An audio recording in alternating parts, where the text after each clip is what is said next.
Alright folks, this video is sponsored by HFK. Their product, HM201 motorcycle dash cam.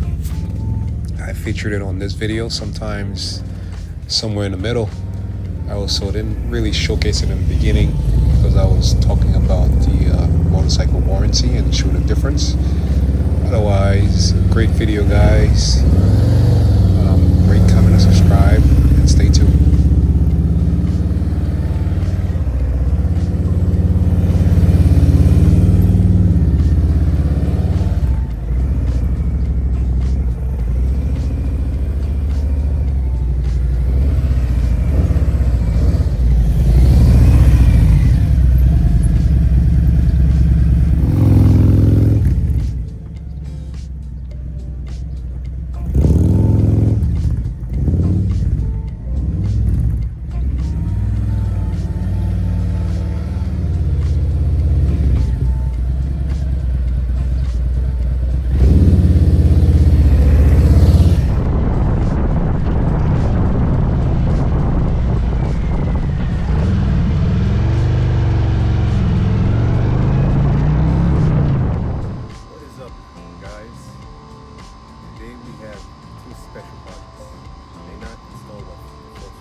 Of the bikes are warranted by the manufacturer, and I think about 2 years ago when I read the manufacturer warranty, it was up to 18,600 miles or 3 years, whichever one comes first.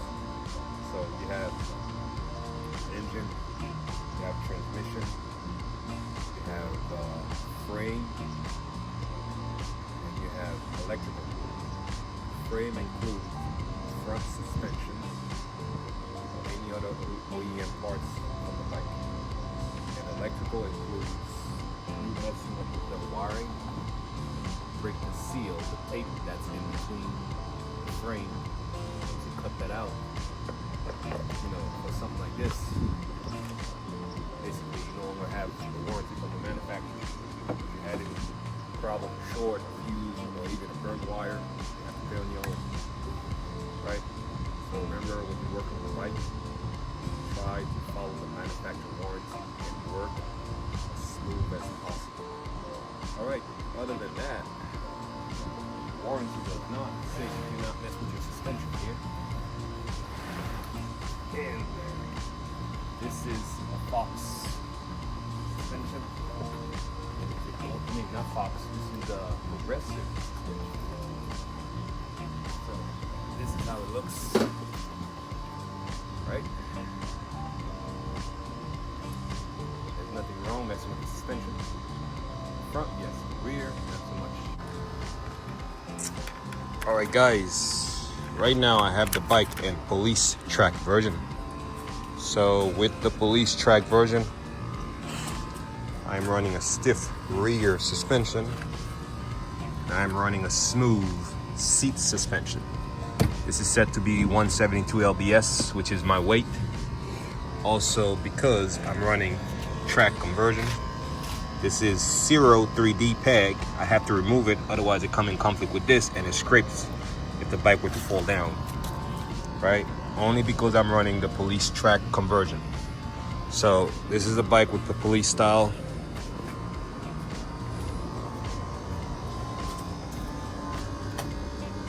Right?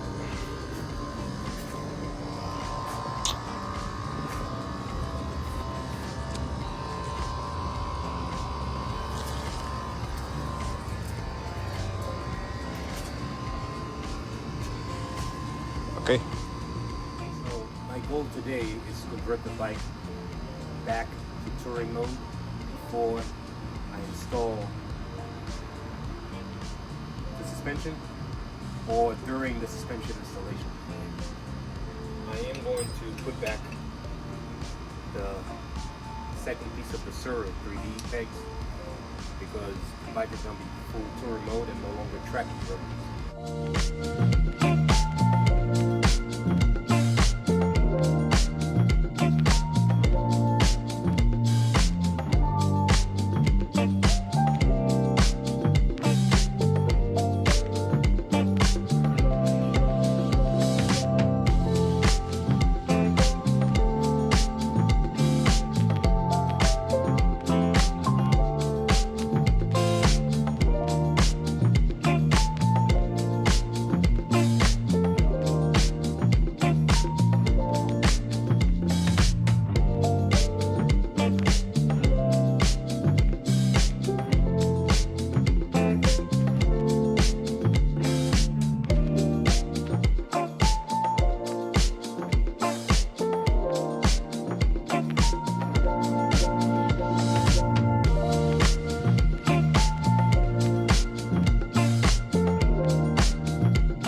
Couple of things to point out about the Servo 3D peg. The left side is not always equal with the right side. Why? Because this mount right here doesn't touch the frame. This only hangs on it.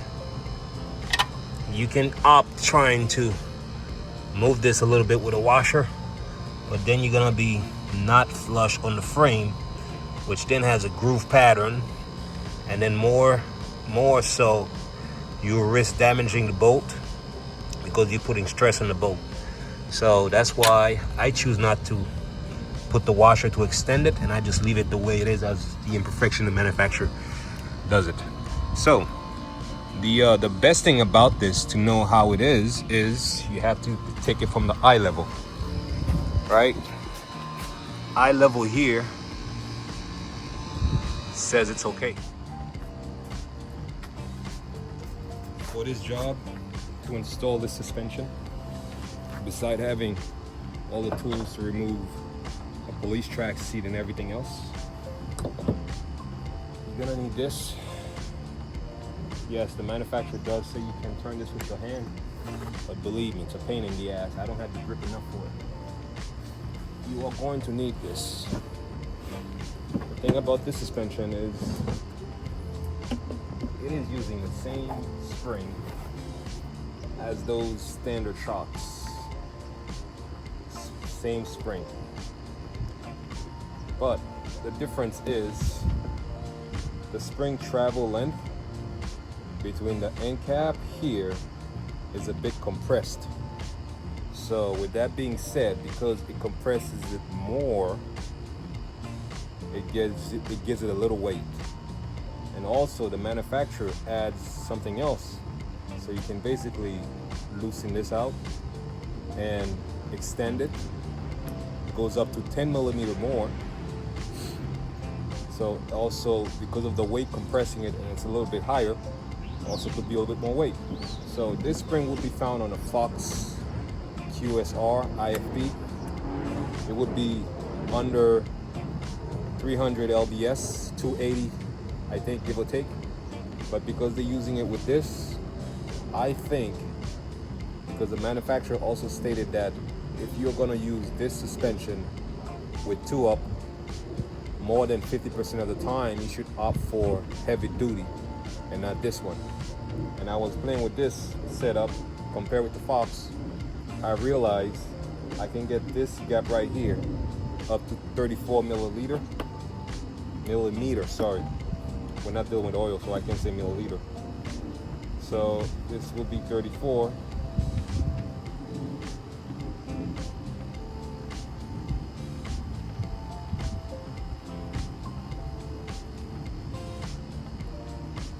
This will be 34. We'll get this gap from here to here up to 34. This will be all the way down here, and that would be 2-up riding. And compare it with the spring travel from here to here with the Fox suspension that I have, that would be a solid 5, right? And I still got more space in there, and that will be around for 360 weight or something like that, give or take. And you have a lot of adjustments. You got one here, rebound.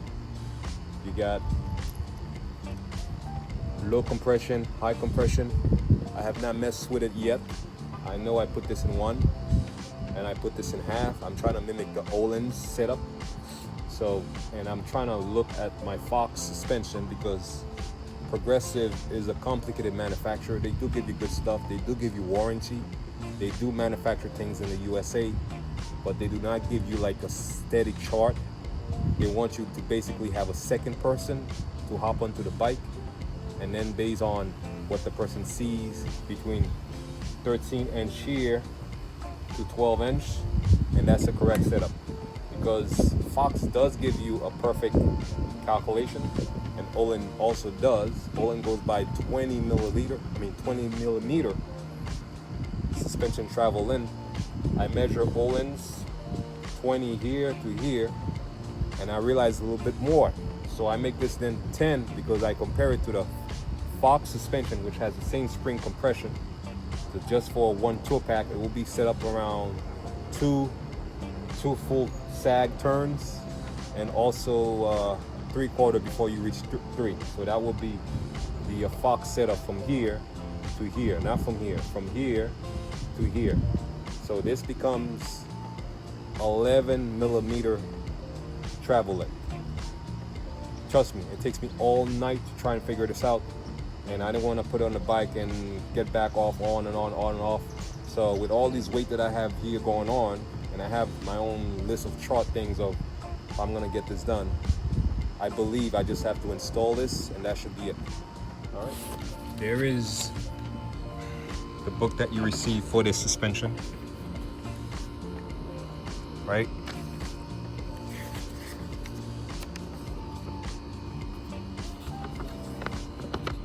This is the Fox IFB QSR. There is just a standard IFB. When it's QSR, that means you have a rebound adjustment here that goes to 3. That's half, right? And this is 0, 1, 2, up to 5. And you see the travel before it actually compressed down, and that's actually 0. Whereas this one almost looks the same, but you start compressing the spring, right? I guess sometimes it does matter to give it less weight if you're an extremely light person, like 115 or so. But if you're not, you want to be around 11 with a tour pack. All right. Okay, now this is this thing right here. So lo and behold, we're gonna go again.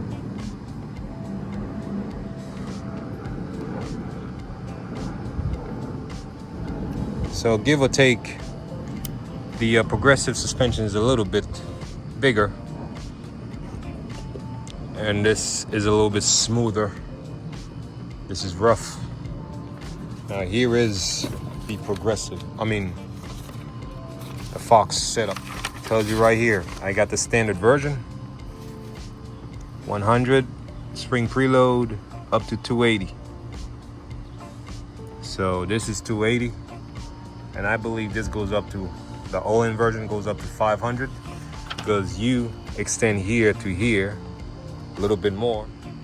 So you extend travel here to here. It's about a 2-inch travel.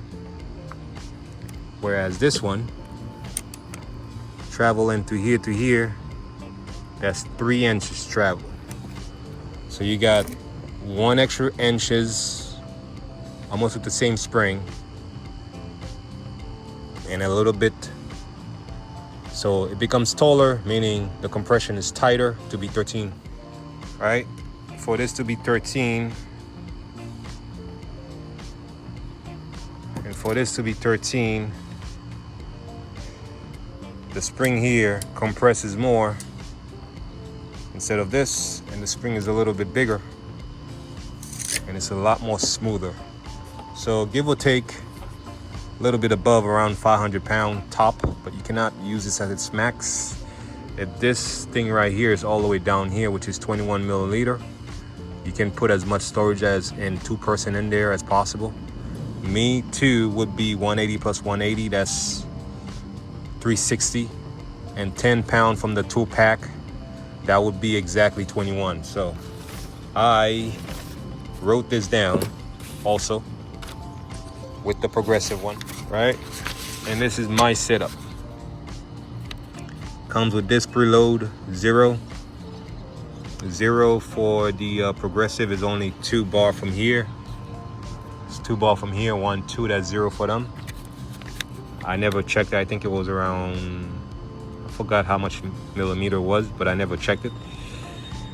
Mine, see, I have 2 up here, 21mm. And the sag, meaning from here to here, instead of 13-inch, I want this to be 12-inch, right? And you got rebound. The rebound is this guy. Is this guy right here, right? Rebound is at 6. Low speed compression, that's what it is. Instead of 12, I don't want it to be too plush because you got more rear weight and the suspension acts a little bit hard. I mean, a little bit soft, so you want it to be hard. And then the high-speed compression, it goes all the way up to 6. I mean, you have to go to hard first and then decrease it. I want my passenger to be a little bit more plushy. So once you increase it all the way tight, you have to decrease it back. The factory decreased this to 8, meaning that they have it very low high-speed compression. Me, I want it to be a little bit firm, so I increase it only to 6. I decrease it to 6. I call this example number 1. Then I put a 2 up with 2-pack. And this is the one I'm using now, 11 millimeter, 12 inch. This goes to, that's half, by the way. So 13 plus 13, that's 26. And low speed compression 9, that's half from 18. And high speed compression, that's 7. That is just one high speed click. Over time, I'm gonna see if the bike bottoms out. If it does, I'm gonna increase the high speed only. That's my intention for today. Okay, boys, attention to details. My bike, I put this foam in there. I got this foam when I bought this light because I won't scratch it here. That's a lot of buffer compound that makes it smooth. So over the years, you can see every seat that I put in there takes shape and it prevents it from scratching any more of the paint. And it looks nice. That's some factory mounting skills right there. Harley should learn from me. Okay, this is the suspension I'm using. This is 944 heavy duty. Before I remove it, let's see what we got with this. 7.9.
Okay, we paused to feature a camera that was sent by a company called HFK.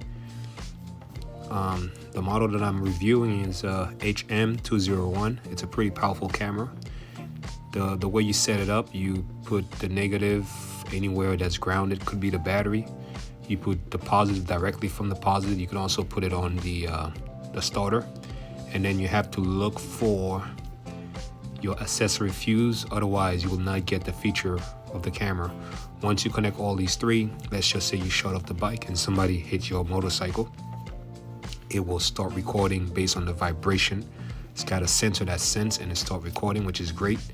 I would recommend anybody who has a motorcycle to get that camera, including me. I would have gotten it sometime in the future. You don't need a big screen or fancy things here and there. It shoots out perfect.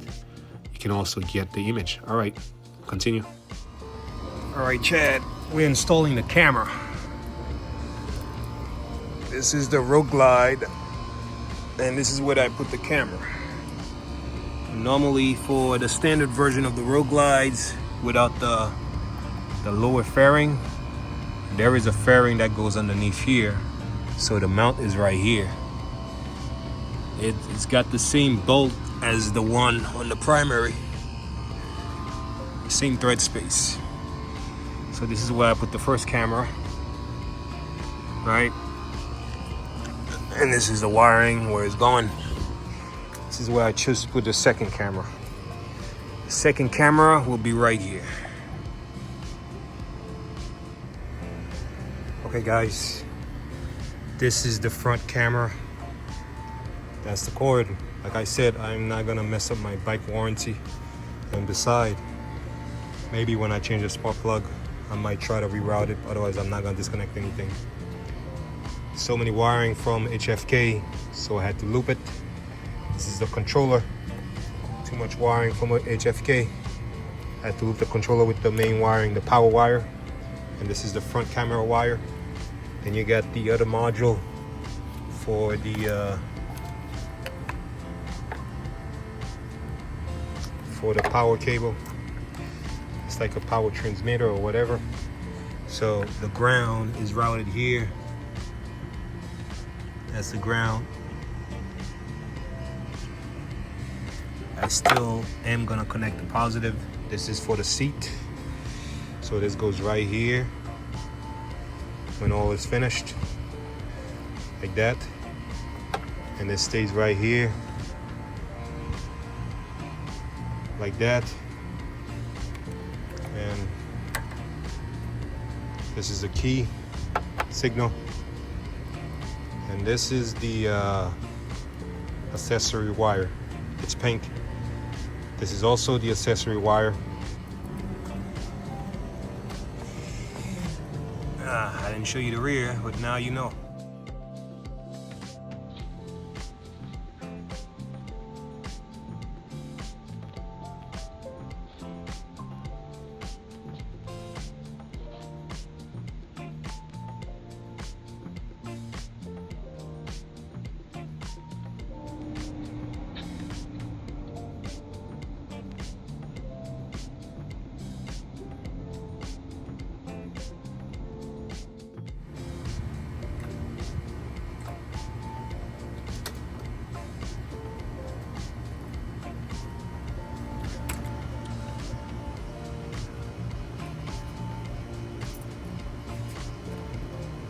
Saddleman is the guy.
perfect.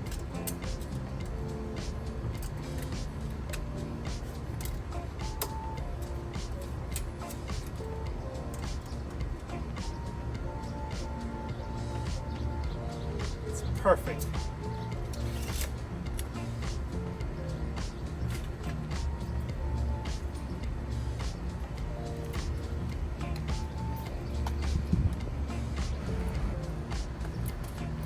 Try again. 1, 2.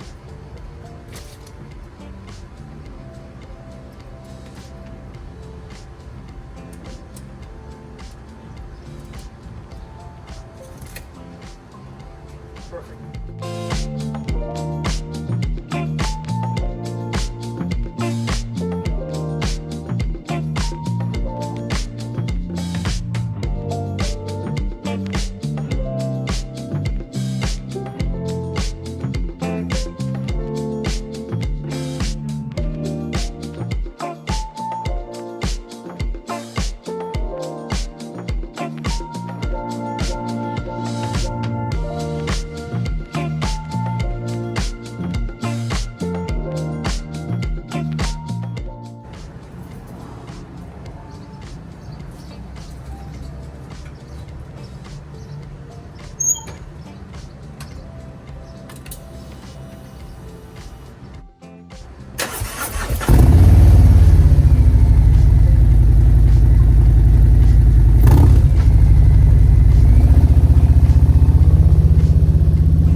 Okay, boys, remember this wire? This is the camera, and this is my seat. That's the accessory fuse. It's finally wired up.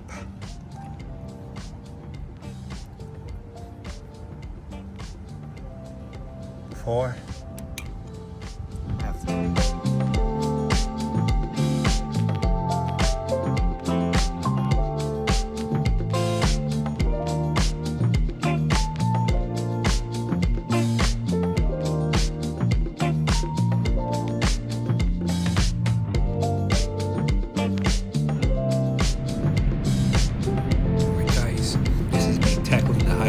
As usual, I like doing highway routes.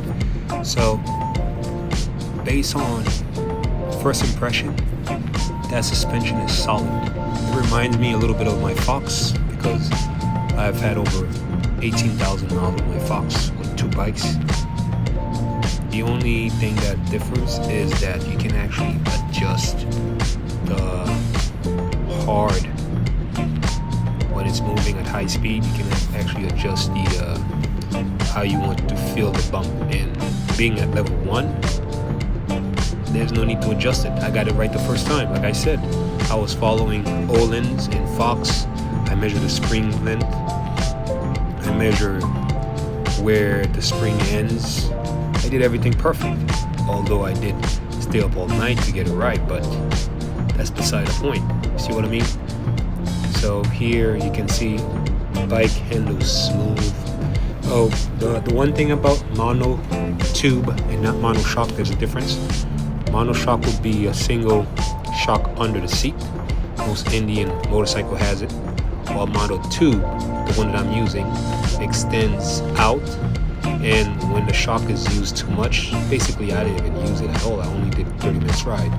But let's just say that I was doing at least 8 to 10 hours ride a day, right?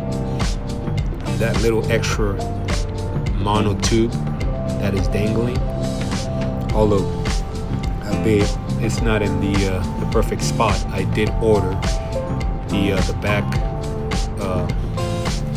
the rear rack for it, so I'm gonna change the spot. But the mono tube that's hanging cools off the gas charge that's moving back and forth. And trust me, when the bike is moving so much, it overheats and it starts being less after a couple of hours. And I actually did overworked my Fox suspension. At one point, I did a 5-day trip with it, and during those 5 days, I was traveling 500 to 600 miles a day and doing 8 to 10 hours a day. That's a lot of miles putting on those shocks. I start the ride as smooth as this was set. By the time in the 5th day, forget it, the shock was shot. I intend to do the same thing with this shock. Trust me, that's the main reason why I bought it. And then this one, you can actually, it has more compression, so you can increase the weight even though it's a standard ring. But yeah, I learned that from Olin, by the way. Olin sells you 2 rings. It sells you, 2 springs. It sells you 24 and 26 millimeter. That's on their website. And yeah, I take my information to the tooth. So when I'm looking for something, I do my research and I know what I'm looking for. So why did I choose Progressive? Well, I have the front suspension Progressive. I have the regular monotube cartridge. I have it 1.5 a turn from the stop screw, and that's the left fork instead of putting all the way on the stop, and that makes it a little bit plush. Plus the FST canceled out every road. It works perfect. So this one I have to calibrate it, which I did perfect. So I don't see why. I like to stick with a brand. If I have front Progressive, I should have rear Progressive. I was thinking about Olin. I even found a good discount on Olin for $1,100. I could have gone with it, but I wanted the challenge. That's what I wanted. And challenge accepted. I did great. Alright boys, you can see the bike handles smooth on bumps. I barely felt anything. High speed, low speed, little bump, high bump. It's just a 5 minutes ride, but boy oh boy, was I excited for this. I don't look excited, but in my heart, I had the butterfly in my stomach and all that, all jiggly. That's what happens when you get new parts. You want to enjoy it. Alright boys, thanks for watching. Rate, comment, and subscribe, and I'll see you in the next video. Ciao.